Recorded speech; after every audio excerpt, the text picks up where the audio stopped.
All right, let's take you to the White House now, where President Trump is answering questions from reporters. Let's listen in.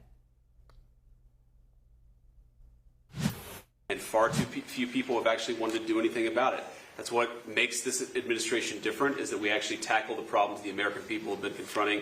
So I'm very happy about it. And look, I think that I know what you're trying to do, Phil. You're trying to drive a wedge between members of the administration, between me and the president. What the president said consistently, going back to 2015, and I agreed with him, is that Iran should not have a nuclear weapon. We have taken this military action under the president's leadership. I think all of us, whether you're a Democrat or Republican, should pray for its success and pray for the safety of our troops. That's the approach that I've taken. Make it as successful as possible. So there's no hesitation, given your past statements, with the current operation? What do you mean there's no hesitation with my past statements? Given your skepticism of foreign adventurism, you were a critic of the global war on terror previously.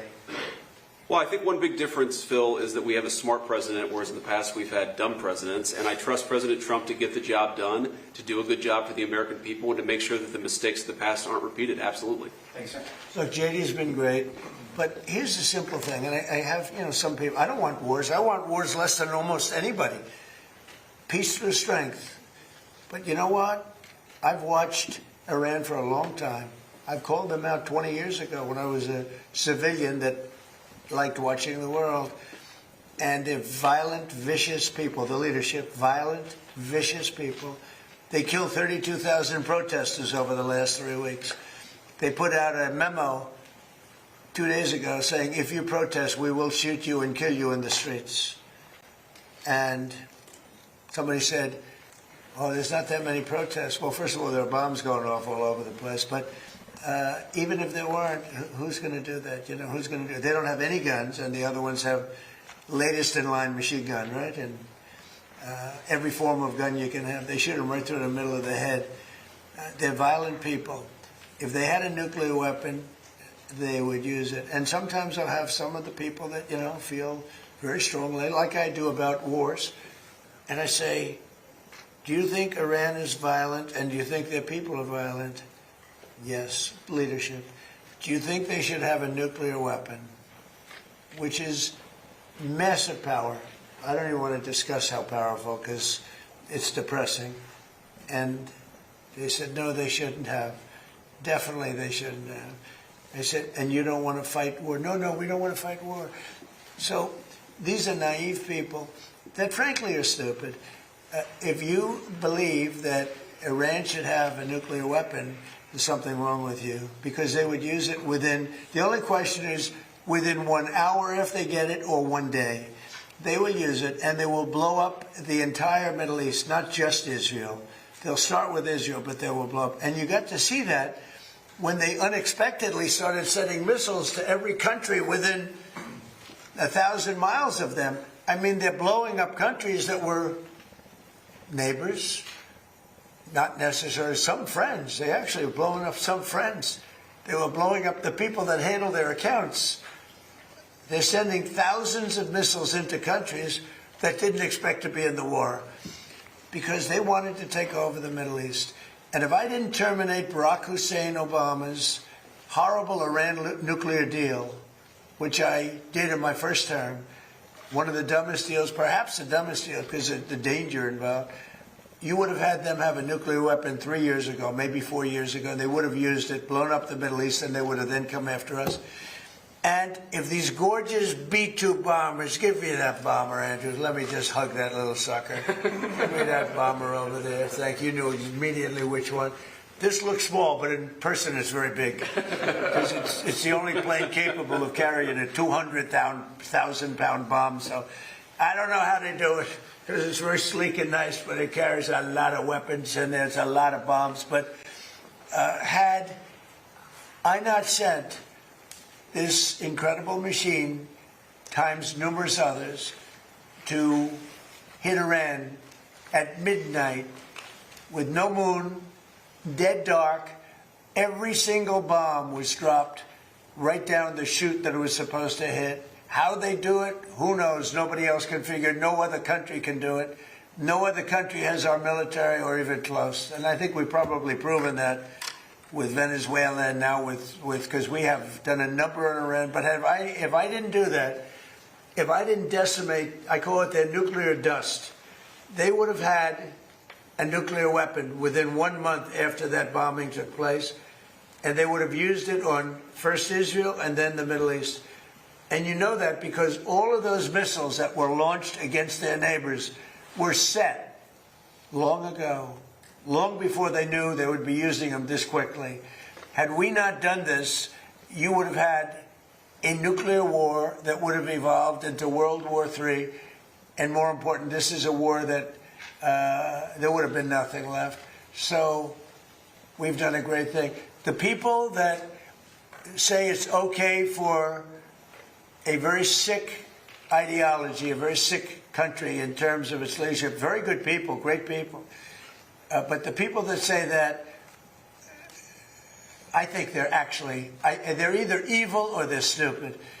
So if you believe that Iran should not have a nuclear weapon, they should not have it, then you have to absolutely love what I've done, because in 2 weeks we have decimated them. They have no Navy, they have no Air Force, they have no anti-aircraft weapons, they have no leadership. The leadership is gone. But then they set up a new leadership to go and name a new leader, and that leadership is gone. And now they think maybe the sun is gone. They're all gone. My biggest problem is I have no idea who we're talking to, because nobody ever heard of any of these people. They're all dead. But we did a job for the world, not a job for us, for the whole world.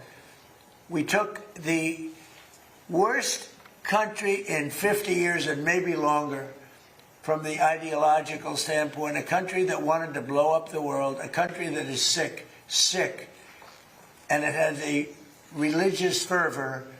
And when you add religion, you know, people don't realize more people died in religious wars than every other war put together. And that's what you would have had here. And it was a terrible thing. I'm very proud of what we did. And I think JD understands better than most, if you give Iran a nuclear weapon, at least a very substantial part of the world would be blown up, and it'll be used almost immediately. Yes. Thank you, Mr. President. You don't mind if I keep this here, do you? Isn't that a beautiful thing? You know, I used to look at it, and I said, it's a piece of art, but how can it be effective? It's so stealth. Think of it, Peter. 1 in the morning, it flies in, and they say, sir, they're in Iranian airspace. And I say, oh, and I'm watching it from the Situation Room with a couple of other very smart people, including some good generals, real generals, not television generals. And all of a sudden you see that dive, they start diving, and sure, and you see him, 30,000, 20,000. Boy, I said, that was a lot. They went down fast to aim it. And they know they're coming, and they're smart, and they never saw them. And they're firing a little bit, but they don't know what they're firing at because they can't see a thing. And then you hear the biggest explosions that anybody's ever heard. Those are the biggest bombs. Outside of nuclear, those are the biggest bombs. And you say, what technology we have. What a great country. I built it, largely, I built it during my first term. I built it. I didn't know I'd have to use it this much in my second term. But we had an incompetent president. We had an incompetent administration. And if that group of people in any form, whether it's Kamala, him, it doesn't matter, would have had another 4 years, we would have had no country left. Yeah, please. Thank you, Mr. President. You say you're doing a job for the rest of the world. In your conversations with your counterparts, are they thanking you? What are their conversations like when you talk about this military conflict that's taking place in Iran? Well, they should be thanking me, because many of them get 90%. China, as an example, should be thanking us, but I don't expect to thank you, but they should be thanking us. Japan gets 95%, China 91%. Many of the countries, South Korea gets a tremendous percentage of their oil and therefore their energy from the Straits, or as they call it, the Strait. And they should be not only thanking us, they should be helping us. What does surprise me is that they're not eager to help. There are a couple. We'll be announcing some names soon. There are some that really were right up front. I would announce their name now, other than maybe they prefer it not being announced for whatever reason. I will say this: it's a lot easier to get people today than it was 2 weeks ago. 2 weeks ago, before we destroyed before we obliterated the country, before we took out, because they're down to about 8% of their missiles, they're down to a small portion of their drones, and we've demolished many of their factories where they make the missiles and the drones, and the rest are all following. Our military has been amazing. We hit Carg Island, took out every single thing in Carg Island except one thing. We left the pipes, because if we take out the pipes, it takes a long time to build them. And at some point, something is going to happen that's positive with respect to those pipes. But there are some countries that greatly disappointed me. And, I'm the one that got them to pay from 2% to 5% of GDP, NATO. And I get along great with those countries in NATO, but I always said, the problem with NATO is we'll always be there for them, but they'll never be there for us. And when I hear the UK, which was sort of considered the Rolls-Royce of allies, right? When you say they were the oldest and they were going to be there, and I say it would be really helpful if you'd send over a couple of ships, and if you have some minesweepers, which they do, it'd be very helpful. And the Prime Minister is a nice man. I think he's a very nice guy. He says, well, I'd like to ask my team. I said, you don't have to worry about a team. You don't have a team. You're the Prime Minister. You can make a decision. Well, I have to speak to my people. I said, you don't have to speak to anybody. So it's very disappointing. And then after we obliterated them and destroyed their military, the whole thing, and it became a much safer zone, he said, we're going to send over 2 aircraft carriers. I said, I don't want them anymore. I don't want them after we win. I want them before we start. I don't need your aircraft carriers after we've already won. So, those things are very disappointing. And you have to remember, we have 45,000 troops in Japan. We have 45,000 troops in South Korea. We have 45,000, 50,000 troops in Germany. We defend all these countries. And then, do you have any minesweepers? And they say, well, would it be possible for us not to get involved? I've been saying it for a long time. This is the greatest thing to come out of this. We spend trillions and trillions of dollars on NATO to defend other countries. And I always said, but if it ever comes time to defend us, they're not going to be there. Many of them would not be there. And we're going to have to start thinking more wisely in this country. Some have been very good. 1 or 2 have been great. I'll tell you who the great ones are at the right time. But there have been some that were right up there, Peter. They were right up there. They wanted to do it so much. Go ahead, Peter. Thank you. You were talking about Iran a couple times today and what they did after Epic Fury began. You said they hit Qatar, Saudi Arabia, UAE, Bahrain, Kuwait. Nobody expected that. We were shocked. Are you surprised that nobody briefed you ahead of time that might be their retaliation? Nobody, no. The greatest experts, nobody thought they were going to hit. They were, I wouldn't say friendly countries. They were like neutral. They lived with them for years. Peter, they were going to take over the Middle East. They were going to knock out Israel with their nuclear weapon. But after we knocked out their nuclear potential weapon, they started building missiles, thousands and thousands of missiles. And they were going to do it with missiles while they developed. These are sick people. While they developed nuclear, somehow they were going to start at a different site, because that site was, you saw the site, the mountain.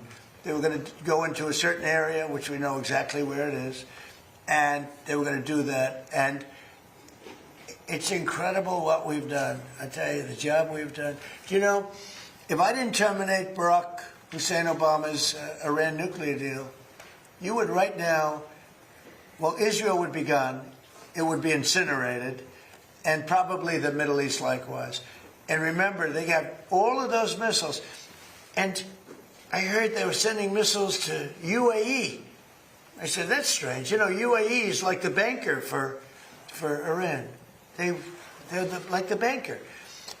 Qatar, their neighbors, they got along okay. Saudi Arabia. All of a sudden, Kuwait is getting hit. Bahrain is getting hit. All these countries are getting hit. There was no expert that would say that was going to happen. It's not a question of, like, gee, should you have known? And if we did know, big deal. I mean, we have to do what we have to do. But we hit them so hard like nobody's ever been hit. We hit them very hard. And we've extinguished most of their missiles. We've extinguished most of their drones. We've extinguished most of the places where the missiles and the drones are built. We've fully extinguished 2 layers of leadership and probably a third, if you believe some stories. So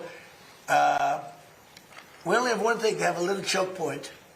And they've used it very well for years, but it doesn't work. But I think this, if some of these countries that we've been good to for years, and maybe more important than that, some of these countries that get 90% and 95% of their energy from Hormuz, the Strait.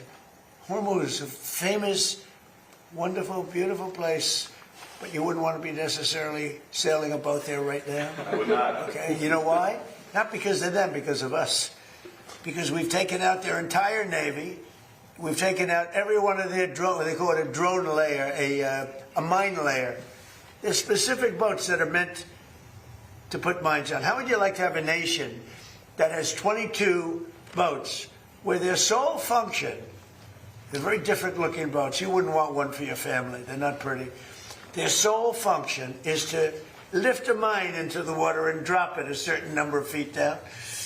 But they had 22 of them. We've taken out all of them. But you can probably drop them off on the boats. So we don't even know. By the way, we don't know that any mines have even been dropped. But the thought that they would scares people that have billion-dollar ships. Yeah, please. Thank you, President Trump. I'd like to ask the Vice President about his plans to go after possible fraud in California and New York. We know, of course, about Minnesota. And President Trump, first could ask you, you said earlier today that the new Supreme Leader, Khomeini, you don't know if he's dead or alive. There are a couple of interesting reports about him today. There's one report that he just narrowly escaped death in the first airstrikes by stepping out into his garden. There's another report that he may actually be gay despite leading a theocracy that hangs gay people. How do you determine what's true, and do you have an assessment of this?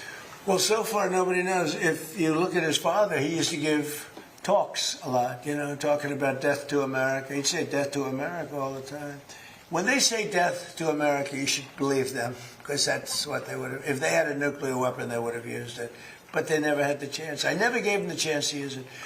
And other presidents should have done. I spoke to one of the former presidents who I actually like.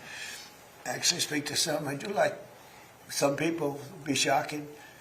And he said, I wish I did what you did. Could have done it. Other presidents, somebody should have done it. 47 years this went on. They call Iran the bully of the Middle East. And you could have never had the Abraham Accords. You could never have had peace in the Middle East. Now you're going to have peace.